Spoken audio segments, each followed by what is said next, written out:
Then we are going to look at the purpose. The purpose of our action research is basically, as we look at the need for formative assessment today, okay, as a means for timely and meaningful feedback in education, in the classrooms. We need the need also for scaffolding, for engagement in a face-to-face or today's remote learning. It requires integrating interactive response tools, such as Pear Deck, which is a tool that we are going to be introducing in our action plan. These actions are aligned with the ISTE student standards, okay? Basically by using technology to seek feedback that informs and improves the students' practice, and also demonstrates their learning, demonstrates what are they doing and how they're doing in their, when it comes to the content. The goal is to increase student performance and their motivation on the educational outcomes by implementing Pear Deck. Next slide, please. And that leads us to our research question, okay? What we're trying to seek to answer is what impact will the integration of Pear Deck for Google Slides have on student performance on a civics end of quarter exam in a Florida middle school classroom when used to reinforce lecture concepts? Now, the proposed approach that we're following with this action plan will allow for continuous examination of teacher integration of collaborative learning tools through quantitative evaluation data. And that data will include pre and post test and a rubric-based grades. Next slide, please. The following chart that is provided here shows the Florida Department of Education data from 2018 and 2019. As with the pandemic, there was no testing in the 2019-2020 school year. And the report card is showing the student progress in the social studies state exams. And what we're looking at, it reveals that 28% of all students that were administered this test did not meet level 3 or satisfactory on the annual summative assessment. And what we're trying to see here is that if you look at the student engagement, does influence student performance, and that disengagement did significantly lower the percentage of engaged peers, furthering technology integration, and again, as a support in our proposed plan. Next slide, please. So we're moving on to the literature review. One thing we did was we started off with a research question. We had some assumptions similar to a hypothesis, and we learned along the way. We started with a specific narrow view, and it broadened quite a bit, but it brought us back to what our intervention was going to be. Our literature review began with an investigation into formative assessment.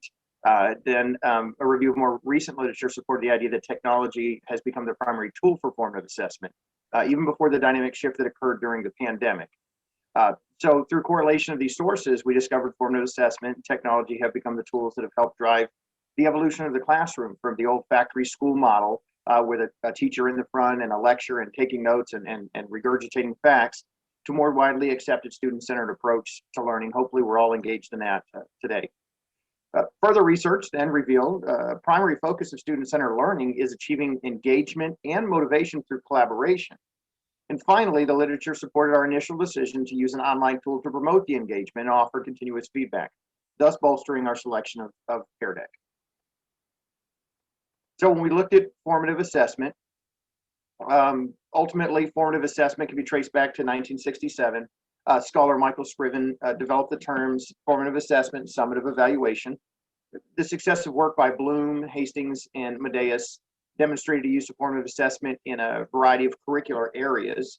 It started expanding, and it even was initial work for some of Bloom's work later on. The current perception of formative assessment was really coined back by scholar Roy Sadler in 1989. He stated that formative assessment is assessment for learning, and this is a terminology we use quite frequently now. We're not necessarily putting a high stakes grade on something, but it's for the teacher to provide ongoing feedback while monitoring student learning. Typically, the stakes are low for formative assessment, with most not counting towards grades. If you're in a classroom right now or you've been in any type of training recently, you may have seen some of the familiar examples that include exit tickets, polling, or maybe a quick brief written summary of learning, just a couple of statements. As research continued to drive policy, though, educational funding finally started supporting the use of formative assessment with the adoption of the Race to the Top Fund in 2009. If we can all remember the economic collapse and then the huge omnibus bill, they put the administration at the time put in specific funding stream for state education agencies to apply for funding related just to innovative practice. And very specifically in there was formative assessment. After more than a decade of focusing on the summative testing leading up to that to evaluate students, teachers and schools finally began encouraged to use a formative assessment, and it became normal practice. So if you're in a school today, hopefully it is occurring. Our various research occurred with the intensity increasing over the past 2 decades since that moment in time. Studies revealed statistically significant effects on learner outcomes positively, including increased satisfaction and engagement when formative assessment is applied. Likewise, studies show an improvement of lesson planning and content knowledge for educators. The benefits don't just go for students, they actually increase teaching practice. So what that led us to was tech as a formative assessment. Technology has become more pervasive in all facets of society. The classroom has begun to adapt to meet the needs of students. Technology and formative assessment have become partners in the engaged learning process, as technology is now a mandatory tool for educators. This even preceded what we would say in the pandemic era. But Stankovic and Ruzicic studied multiple technology platforms as instructional tools. They studied both educators and students that strongly agreed that software as part of instruction has positive effects that influence learning. One of the benefits of software is the ability to provide timely feedback and tracking of learning. The technology increases educator efficiency and allows the teacher to respond to multiple students simultaneously in a cohesive manner.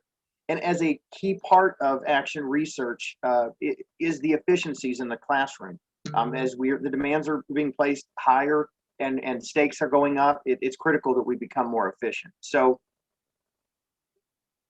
the research led us, again, it circled back to the evolution of the classroom.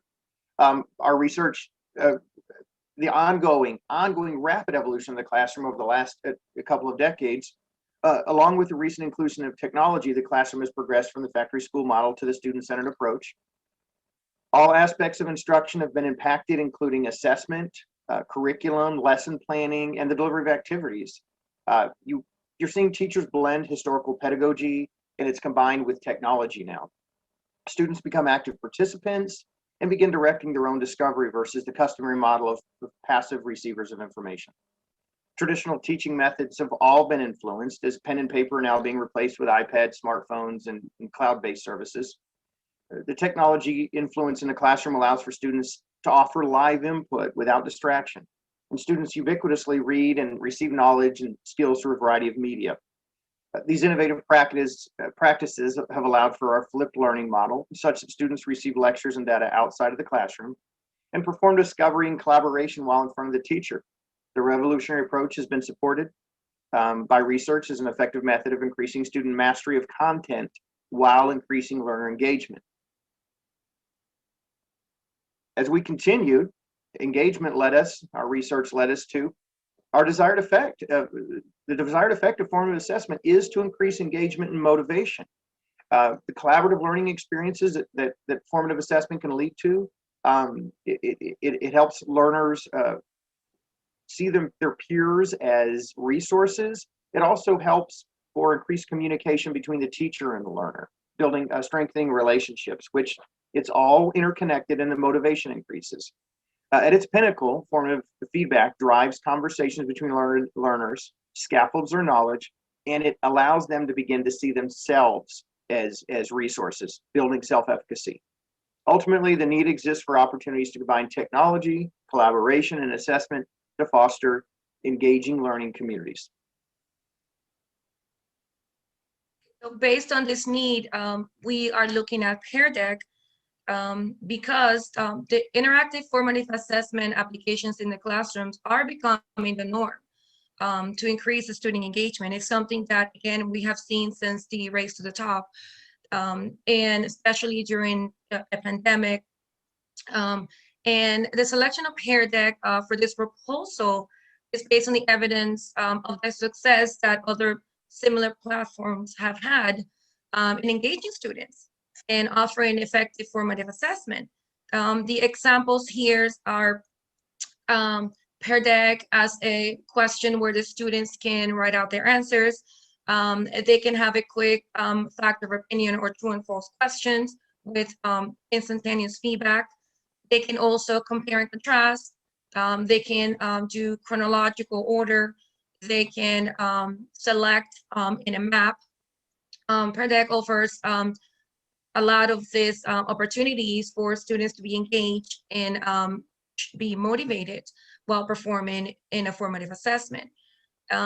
Basically, the functionality has the functionality of a live polling platform, and it allows students to display their understanding. And again, that rapid feedback from the teacher, which is very important when it comes to student motivation and engagement. It is an interactive presentation tool that's aligned with the ISTE standards. And Pear Deck, of course, is designed to engage students both individually and in group assessments. So it can be used for both. Next slide, please. And the next, we want to talk about the research plan. And first, we need to look at the participants. Okay, so the school that we have selected is a suburban school in the city of Pembroke Pines, Florida. Okay, and as the graphic shows, the demographics of the school shows, the Hispanic, the larger Hispanic population, and African American, and the others white and multiracial, and other being minorities. Okay, and basically the selection of this methodology was based upon the gap that we saw earlier in the literature review. And specifically, we're looking at that lack of application of performance assessment to validate the impact of integrating technology. And especially these tools that enhance the student performance. We're looking at an independent variable being our Pear Deck, and our dependent variable being pre and post test that we'll be looking at in the next slide.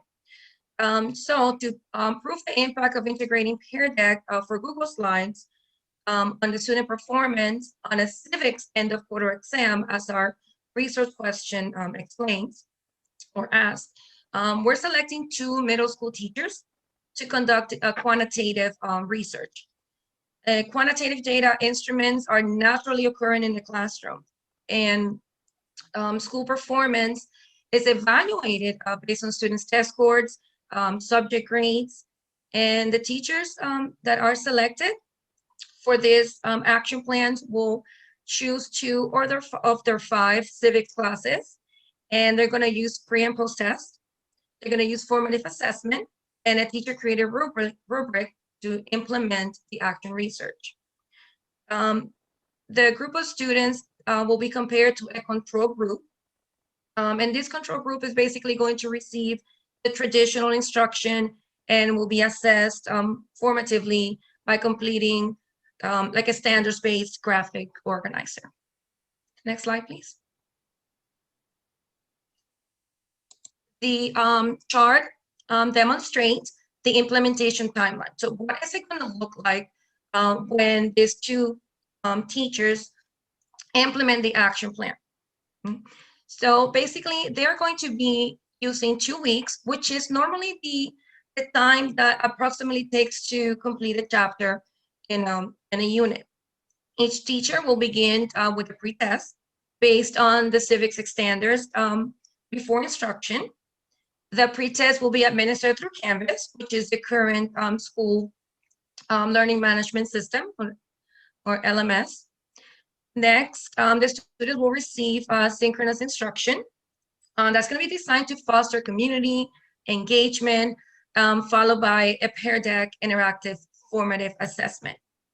And to check for performance and understanding, the students are going to use this created rubric as a guide to complete their Pear Deck presentation. And as Pear Deck allows for feedback, each teacher will monitor during the action plan. They're going to be monitoring the student activity. They're going to provide individual performance reports to their students through Pear Deck. And to conclude, the students will take a post-test also through Canvas to check for standards-based mastering of the civics standards. Next slide, please. Sorry for that. Okay, so we're going to discuss the quantitative data collection. So as Cece explained, or Ms. Moss explained, we've got a teacher created pre and post test and Pear Deck assignment for the students receiving the intervention. We felt like in addition to the regressive analysis of the data to compare the results of the students in the control group and the students receiving the intervention, we needed to have something else to measure the students' growth and see if there was a positive impact on that. So the frequency duration of the data collection, the pre-test is administered prior to instruction. 10 days later, there'll be a post-test administered, and then the Pear Deck assignment will be collected and scored on day 9 of the intervention or of the research. The location of the data collection, the individual teachers will be collecting the data in their classrooms in Zoom. Currently, the instructional environment is both delivered in live instruction and through Zoom meetings. The person responsible for the data collection is the 2 teachers performing the instruction. And when we get to the quantitative data analysis, as the pre and post test will be delivered through Canvas, the scores will be determined at the conclusion of each administration. The teacher created assignment will be graded within 2 days of the post test. All scores will be organized in an Excel spreadsheet by the end of the week following the post test. By the conclusion of the second week after the assessment, the mean, median, and mode of the control group and group receiving formative assessment through Pear Deck will be established. By the end of the third week, succeeding the post-test, data analysis will occur, and we will use graphic representations of the data to ensure that we can continue the study further.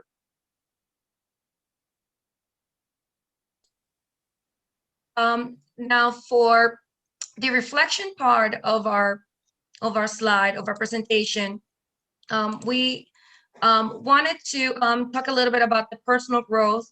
And I can only speak for experience. I used an example of a previous software that I have used as an educator in the classroom. And this one is called Study Island, is through Edmonton. And, you know, as always, when starting in the use of a new software, you always have ups and downs. There's always roadblocks that you find, especially, you know, as a educator, we become a learner because we have to learn how to use the software, how to use the tool. The students also have to learn how to interact with the new software, with the new tool. And with this software in the first year, again, it was a work in progress, but as the years progresses and as an educator, I became more flexible and more knowledgeable of using the software. And I was able to not just integrate it in the classroom with my students, I was able to teach other educators as well to help them integrate it into their classroom. Study Island is a formative standards-based tool, and it helps students with the, not just with the civics and of course assessment, but now our school, because of the success that we have had, is actually integrating Study Island for both math and language arts and science, for the science FSA, the Florida Science Assessment.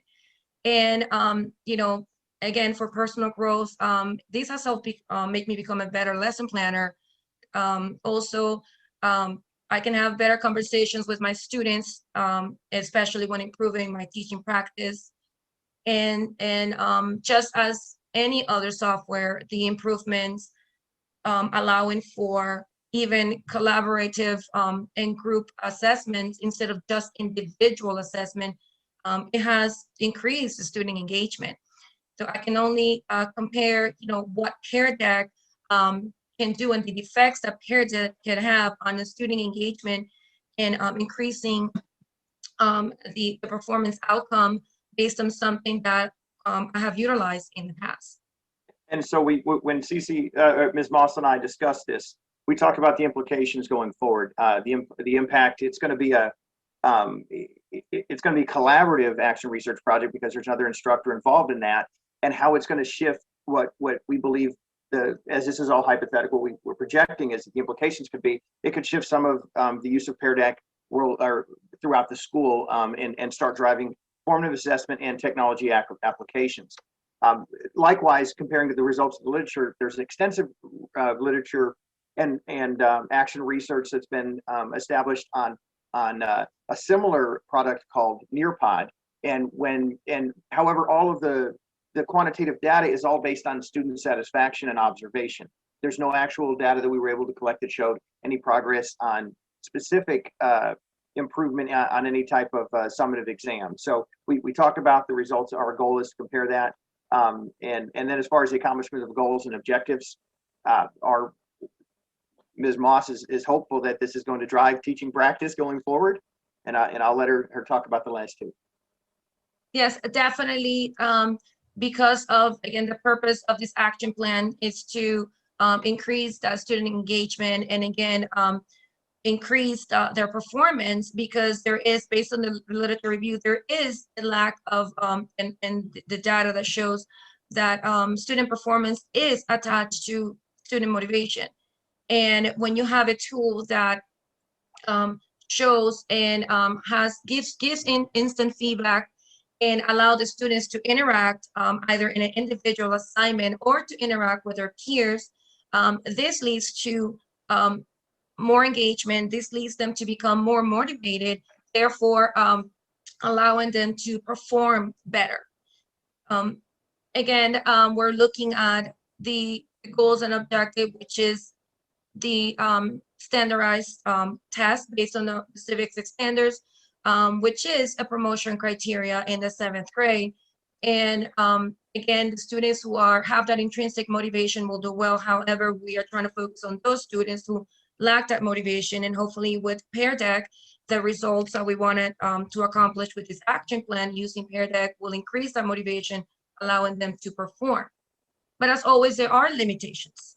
Once if the plan is put in place and the plan is conducted and the research is conducted and we analyze the data, we're going to look at questions such as, did we choose the right evaluation method? Was it successful? What other implications are there? Because there might be other implications that might come up based on the results of the action plan. Like I was, again, Mr. Marvel was mentioning, with the action planning being on a spiraling process, this is something that it will, again, spiral back to that same question. Well, if this was not the right evaluation method, then what can we do to then increase student engagement, to increase student performance? What I would sum up and say is that we really considered the nature of the specificity of our proposed research is in a vacuum right now. And so we understand several of the things that we've considered as far as projecting it after in the action planning phase. Can we choose another intervention? Can we choose another evaluation method? Does it need to be done at a larger scale? Do we have the technology infrastructure at the campus? Is the timeline correct? So we talked about all of these things, and we're just we're hoping that the Institutional Research Board would consider our proposal. Thank you.